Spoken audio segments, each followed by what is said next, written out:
Jean chapitre 5, versets 19 à 20. Jésus reprit donc la parole et leur dit, en vérité, je vous le dis, le Fils ne peut rien faire de lui-même, il ne fait que ce qu'il voit faire au Père. Et tout ce que le Père fait, le Fils aussi le fait pareillement. Car le Père aime le Fils et lui montre tout ce qu'il fait, et il lui montrera les œuvres plus grandes que celles-ci, afin que vous soyez dans l'étonnement. Donc ici, c'est le Seigneur Jésus qui s'adresse à une foule qui était composée de pharisiens, y compris ses disciples. Donc cette histoire, n'est-ce pas, se passe un jour de sabbat. Donc Jésus avait guéri, c'était la piscine de Bethséda. Jésus avait guéri, il y avait un homme qui était paralysé, 38 ans. Donc il était là, il fallait que l'ange agite l'eau. Et le premier qui plongeait dans la piscine était guéri. Et cet homme-là n'avait personne pour... même quand il réunissait toutes ses forces pour plonger dans la piscine, il y a un autre qui le devançait. Et donc Jésus va se présenter à lui et il va guérir cet homme. Et ça va indigner les pharisiens en fait. Ils vont dire non, mais comment... et donc quand ils verront cet homme qui était alité prendre son lit et marcher, ils ont dit mais il ne t'est pas permis de marcher avec ton lit le jour du sabbat. Donc ils étaient contents de voir que cette personne-là soit malade couchée dans son lit. Donc voilà, et cela va indigner les pharisiens, les défenseurs de la loi, oubliant que le Seigneur était venu pour révéler Dieu, révéler aussi une autre façon de servir le Seigneur. Parce que vous savez, la loi, il est venu accomplir la loi, c'est-à-dire amener la loi à la perfection, à la plénitude. Il y avait beaucoup, des interdits, des choses qu'il ne fallait pas faire en fait. Donc l'homme était comme bloqué en fait. On ne pouvait pas accomplir cette loi par nous-mêmes en fait, par nos propres moyens. Imaginez un peu, vous avez quelqu'un qui est malade, qui a besoin du secours. Le jour du sabbat, tu ne peux pas le transporter chez un médecin, ou tu ne peux pas le secourir parce que il ne faut rien toucher, il faut une maison qui prend feu. Un jour de sabbat, tu ne peux pas, vous ne pouvez pas vous amuser à prendre de l'eau, je ne sais pas, pour essayer d'éteindre le feu, parce que c'est le jour du sabbat. Donc Jésus est venu réformer toutes ces choses, pour nous amener vraiment à servir Dieu dans la liberté. Et ici, dans ce passage-là, les deux versets-là, donc c'est Jésus qui parle. Il dit clairement que le Fils ne peut rien faire de lui-même. Il ne fait que ce qu'il voit faire le Père. Et tout ce que le Père fait, le Fils aussi le fait. Pareillement, c'est-à-dire exactement. Il fait la même chose. Il reproduit pareillement à l'exactitude ce qu'il voit le Père faire. D'accord? Et le verset va nous dire, car le Père aime le Fils et lui montre tout ce qu'il fait, et il lui montrera des œuvres plus grandes que celles-ci, afin que vous soyez dans l'étonnement, c'est-à-dire dans l'admiration.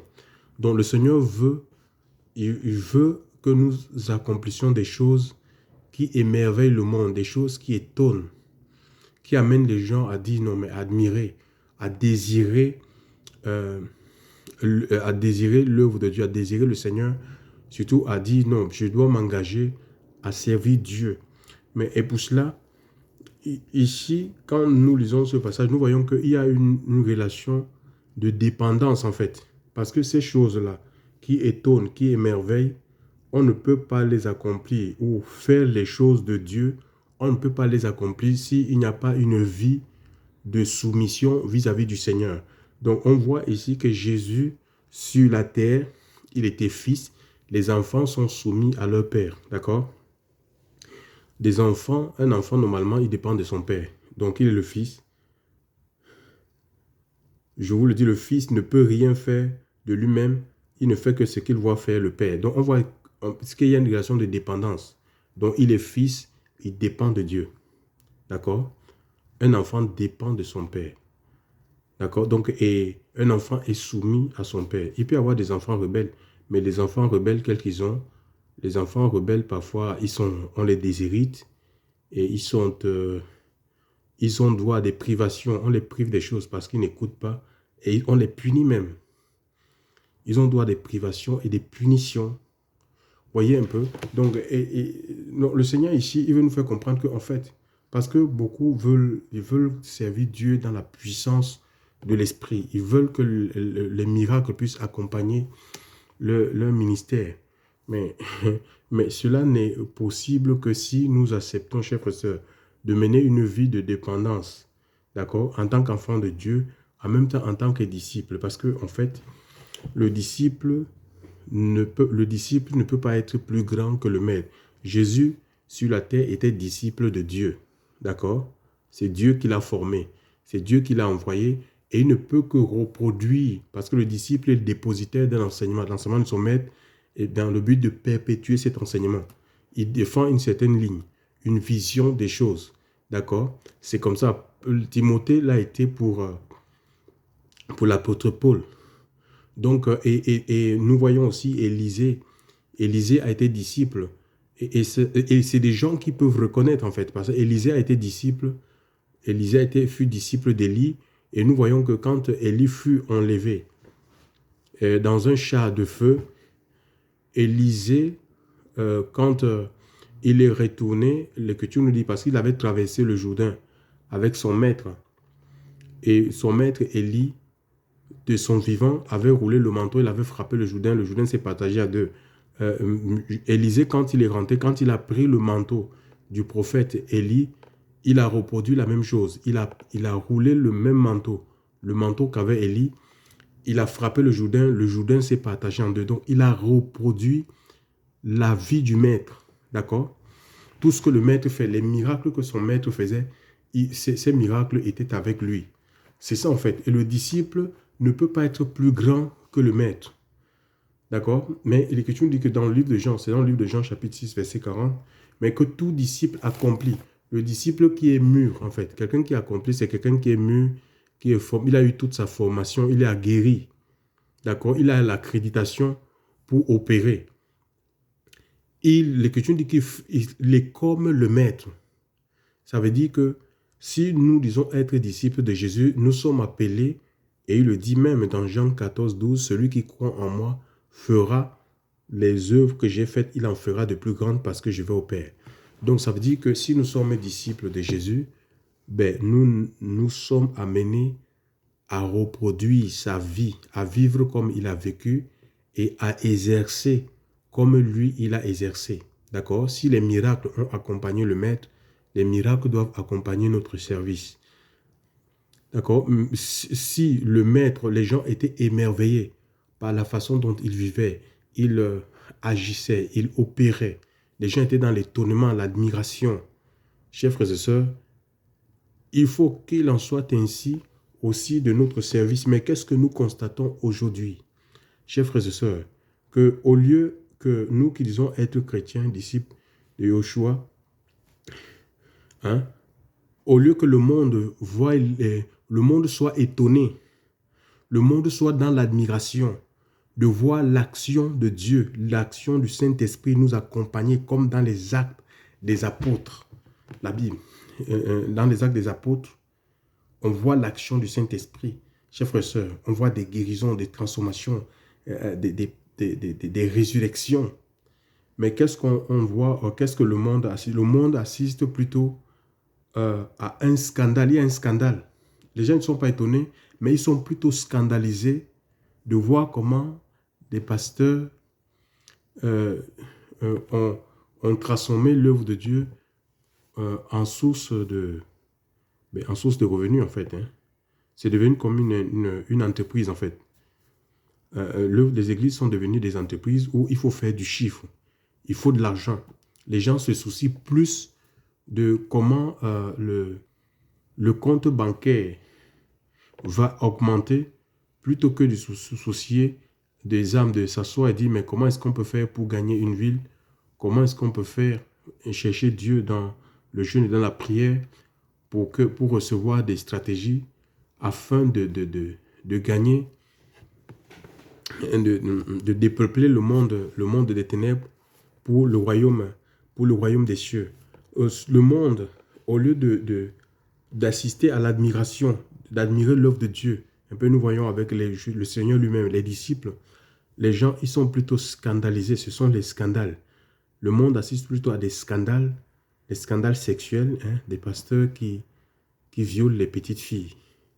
Dans les bureaux, des pasteurs qui sont homosexuels, qui encouragent même l'homosexualité. Le monde est scandalisé, chers frères et sœurs. Le monde est scandalisé. Et là, vous allez nous dire que, en fait, les gens, on parle, là, on peut pas, le disciple ne peut pas être plus grand que le maître. Jésus dit qu'il ne peut pas faire, il ne fait rien que ce qu'il voit le Père faire. Ça veut dire que, et regardez les enseignements qui sont des doctrines de démons, des doctrines qui n'ont rien à voir avec les doctrines bibliques, qui sont prêchées dans les assemblées. On voit bien que nous sommes à côté de l'Église et à côté de la vision, à côté de la volonté de Dieu. Chers frères du Seigneur, chers frères et sœurs dans le Seigneur, vous savez, ça ne sert à rien de s'engouffrer parce qu'il y a certaines personnes qui disent, mais au niveau où nous sommes perdus. J'ai entendu un témoignage. Donc, ils disent qu'on ne peut pas faire marche arrière. Non, chers frères et sœurs, on peut faire marche arrière. C'est ça, la repentance, c'est quoi? C'est reconnaître ses péchés. La conversion, c'est faire demi-tour. On peut s'arrêter, on peut reconnaître qu'on s'est trompé, on s'est égaré, on s'est éloigné de Dieu, on peut revenir. Si nous revenons à Dieu, Dieu reviendra à nous. C'est tout. Donc, au lieu de s'enliser, de s'enfoncer dans le mal, il faut que nous retournions vers le Seigneur. Alléluia. Un peu comme le fils prodigue qui a fait marche arrière, qui a reconnu qu'il il a fait un mauvais choix et ce choix n'était pas sans conséquence. Il s'est retrouvé dans le besoin, chers frères et sœurs. Et regardez, aujourd'hui, il y a vraiment un besoin criant de la présence de Dieu au sein de nos assemblées. Nous devons le reconnaître. Mais pour cela, il faut qu'on revienne au lieu de chercher à se justifier. Il faut que nous revenions tout simplement, chers frères et sœurs, d'un cœur sincère et le Seigneur va nous restaurer. D'accord? Nous ne pouvons pas faire autre chose que ce que le Seigneur voudrait que nous soyons. Sinon, nous ne sommes pas disciples. Un disciple, c'est quelqu'un qui reçoit l'enseignement d'un maître. C'est un élève. D'accord? Un étudiant, mathétès en grec. Élève, étudiant. Ça dit qu'il a pour étudier, mais dans le but de perpétuer ce qu'il reçoit comme enseignement, ce qu'il reçoit comme étude. Alléluia. Et reproduire. Il a pour reproduire la vie de son maître. Alléluia. Et donc, nous n'avons pas, écoutez, nous n'avons rien à prouver aux gens. Ça, c'est des erreurs que beaucoup, ils tombent dans ce piège. Nous n'avons rien à prouver. Nous sommes en compétition avec quelqu'un. Chers frères et sœurs, tu n'es en compétition avec personne, avec aucun pasteur. On n'est pas dans les concurrences, les rivalités. Il faut sortir de tout ça, chers frères et sœurs, et dire, je veux être disciple de Yahushua. Nous sommes disciples. Jésus a été disciple de Dieu sur la terre. Et nous, Jean chapitre 17. Écoutez Jean chapitre 17. Jean chapitre 17 nous dit, Jean chapitre 17, verset 18 nous dit ceci. Comme tu m'as envoyé dans le monde, donc Jésus fut envoyé par le Père dans le monde pour exercer son ministère. Je les ai aussi envoyés dans le monde. Et je me sanctifie moi-même pour eux, afin qu'eux aussi soient sanctifiés par la vérité. Donc, et il nous envoie. Donc, ça dit que notre ordre de mission, nous détenons notre ordre de mission du Seigneur. C'est lui qui nous dit ce que nous devons faire. Ce n'est pas à nous d'inventer, de fabriquer des choses. Il faut qu'on sorte ici. Jésus dit qu'il ne peut, en tant que disciple du Seigneur, je ne fais que ce que voit faire mon Père, et tout ce que le Père fait, le Fils aussi le fait. Pareillement à les attitudes. Donc, on n'a pas vu le Seigneur. Il faut beaucoup de courage, chers frères et sœurs. Est-ce que Jésus, vous avez vu Jésus construire un bâtiment qu'on appelle temple pour parquer les gens à l'intérieur? Il ne l'a pas fait. Mais est-ce qu'aujourd'hui, on est prêt? C'est la première des choses. Est-ce qu'on est prêt à laisser les bâtiments où on fait des appels de fonds, on donne des enveloppes aux gens, où on les assigne même des montants qu'ils doivent donner parce qu'il faut construire la maison de Dieu? Chers frères et sœurs, est-ce qu'on est prêt à laisser les bâtiments pour dire que nous suivons le Seigneur? C'est ça. La Bible, on ne peut pas être ses disciples si nous ne renonçons pas à nous-mêmes, à nos envies, à nos projets, à nos réalisations personnelles, que nous, parfois, on attribue ça à Dieu. On dit qu'on les fait pour Dieu. Est-ce qu'on est prêt à renoncer à tout ça pour être disciple de Jésus? C'est ça. Le disciple n'a pas fait, il n'a pas construit. Jésus n'a pas construit une chapelle. Bon, il faut qu'on arrête. Si on dit être ses disciples, on veut le suivre. Le disciple suit le maître. D'accord? Il a un modèle, il a un exemple. Son exemple, le seul modèle, c'est le maître. Ce n'est pas un mouvement. Ce n'est pas un pasteur, ce n'est pas un apôtre. Ce n'est pas un pays. Chers frères et sœurs, ce n'est pas un modèle ou le modèle américain. Non. Le modèle, c'est Christ. D'accord? Est-ce que Jésus a construit un bâtiment d'église? Non. Il allait de lieu en lieu et il prêchait tout simplement le royaume des cieux. Il ne prêchait pas la terre. Donc, on est prêt à laisser les bâtiments d'église. On est prêt à sortir des programmes complètement. On a des programmes préétablis, mécaniques. Hein? On m'a dit, c'est enseignement vendredi, c'est la prière sur les malades. Donc, on a établi des jours comme ça. Un peu comme ici, il était confronté à des pharisiens qui lui ont reproché le fait qu'il a guéri le jour du sabbat. Et pourtant, ils étaient face au maître même du sabbat, celui qui est maître du sabbat. D'accord? Le maître du sabbat. Il vient, il guérit. Ils disent non, tu n'as pas le droit. Il y a d'autres jours. Il y a 6 jours pour guérir les gens. Le 7e jour. Non, mais Dieu guérit tous les jours. D'accord? Et peu importe l'endroit où on peut être, chers frères et sœurs.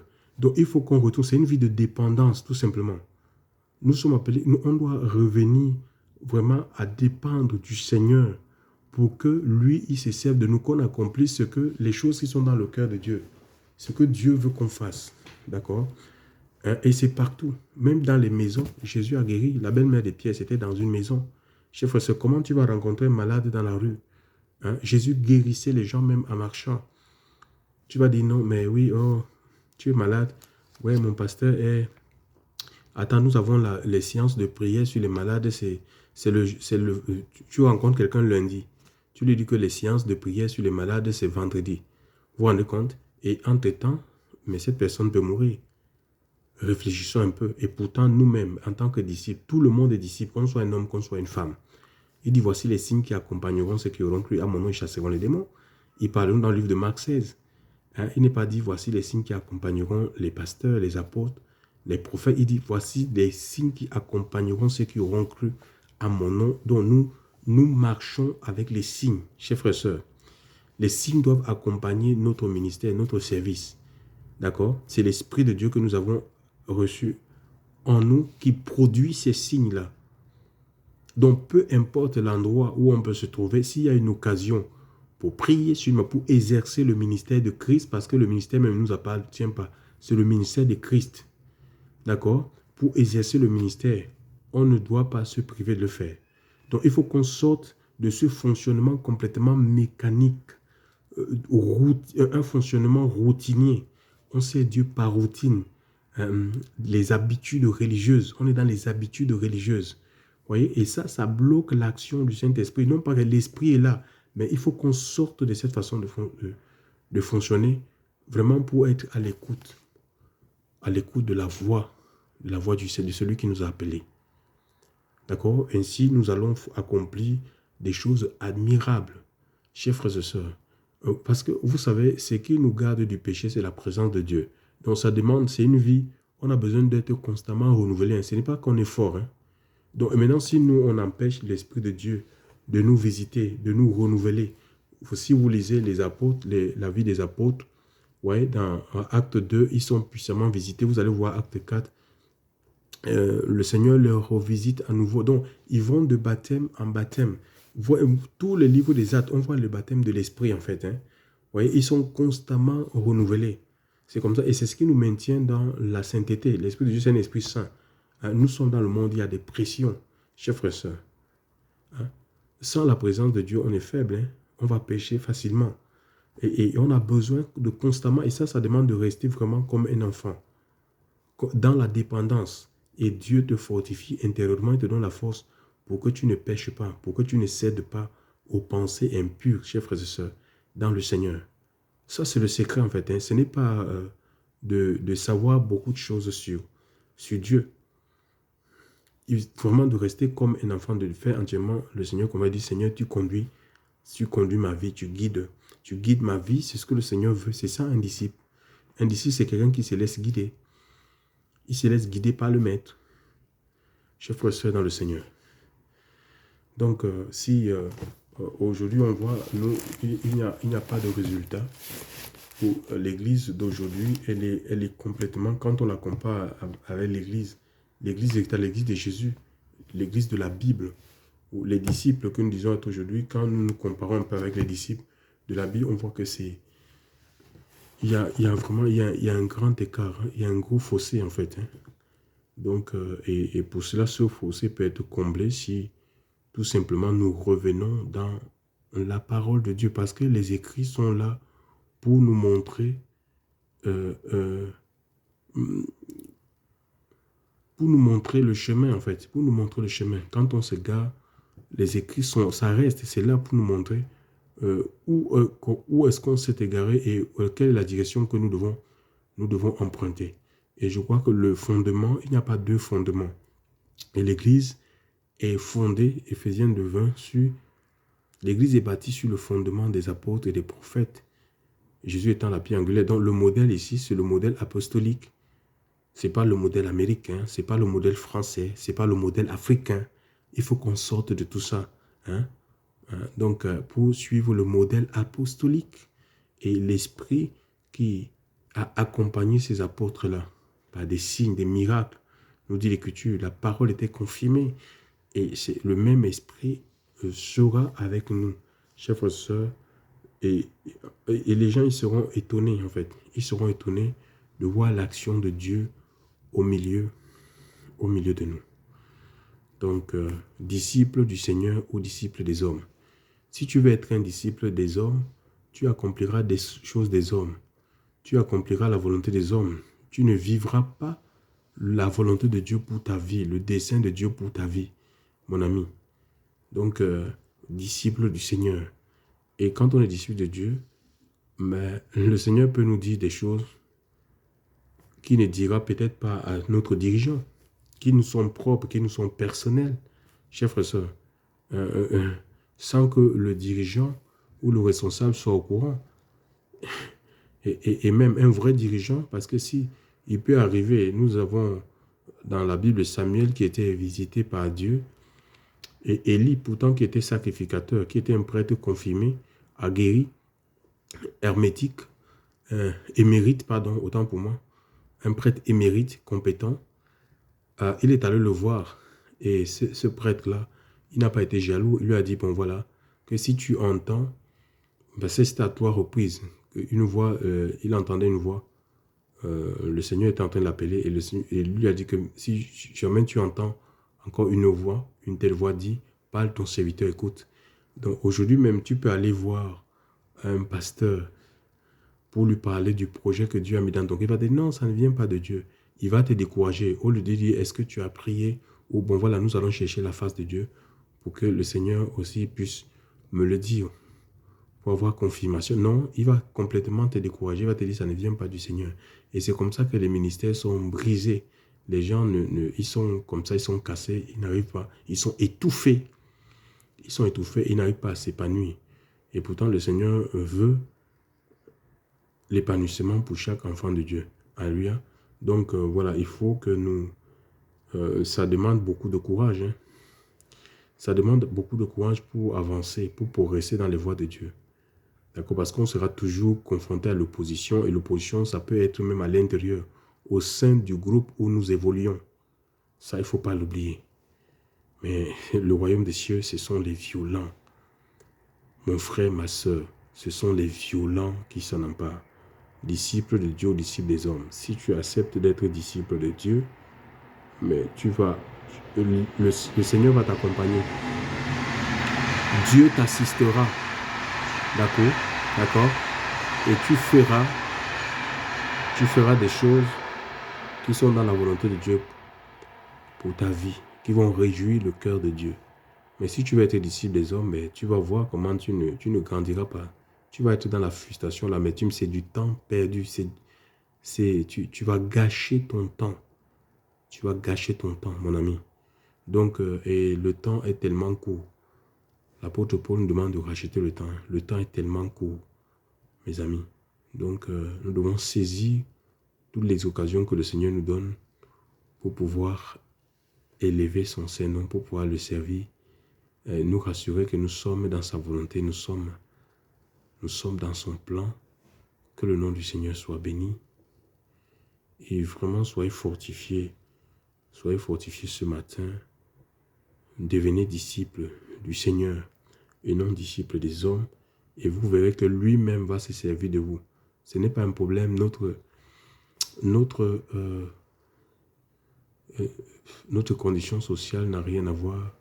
Notre niveau d'études, mes amis, de quelle famille nous sommes, ça n'a rien à voir. C'est Dieu qui fait l'œuvre. Alléluia. C'est Dieu qui fait l'œuvre. C'est le Seigneur lui-même. C'est l'œuvre de Dieu. C'est lui qui fait. C'est lui qui fait.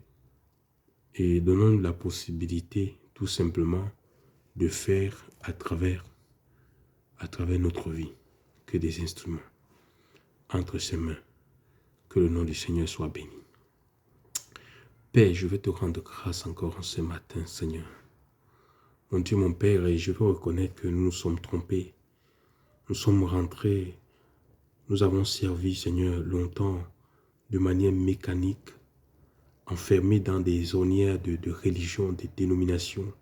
Seigneur, mon Dieu, mon Père, où nous étions dictés par des hommes, Seigneur Dieu Père. Je te remercie particulièrement parce que tu m'as sorti de cette forme d'adoration, de cette forme de service, Seigneur, pour être libre. Je prie, Seigneur, Père, que vraiment tu puisses me visiter, que tu visites tous les frères et sœurs dans le monde. Seigneur, mon Dieu, mon Père, partout où ils peuvent se trouver, Seigneur Dieu, tous ceux qui sont nés de toi, Seigneur, tous ceux qui un jour ont répondu à ton appel, je prie, Père, que tu les visites, que tu les touches, que tu les amènes à plus de dépendance, à plus d'intimité avec toi, Seigneur.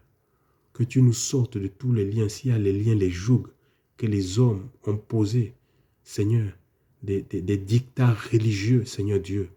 Père, libère-les, que tous ces chaînes, Seigneur mon Dieu, mon Père, sataniques, diaboliques, que ces chaînes soient consumées par le feu de ton esprit, Seigneur, et que ton peuple puisse vraiment s'émanciper pour te servir dans la liberté de l'esprit.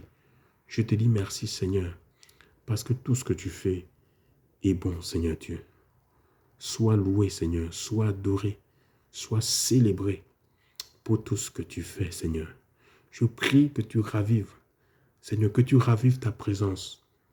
Mon Dieu, mon Père, Seigneur, ton œuvre est admirable. Seigneur, mon Dieu, mon Père, nous voulons vivre ces choses, les choses que les apôtres ont vécues le jour de la Pentecôte et après la Pentecôte, Seigneur. Nous voyons, Seigneur, ton action réelle au milieu, au sein de ces communautés, Seigneur Dieu Père. Père, nous voulons vivre ces choses, Seigneur, parce que tu n'as pas changé. Tu es le même hier, aujourd'hui, éternellement, Seigneur. Nous prions, Seigneur, qu'il y ait une action forte de ton esprit, Seigneur Dieu Père, et que ta gloire à nouveau, Seigneur, soit révélée à ce monde pour que, mon Dieu, mon Père, la majorité, Seigneur Dieu, de ceux qui te connaissent dans le monde, Seigneur, mais sont perdus dans les religions, Seigneur. Seigneur, mon Dieu, mon Père, sont dans les ténèbres. puisse saisir cette occasion, Seigneur, pour se tourner vers toi. Sois béni, Jésus. Sois béni pour tout ce que tu fais. Gloire à toi, Seigneur. Amen, amen, amen.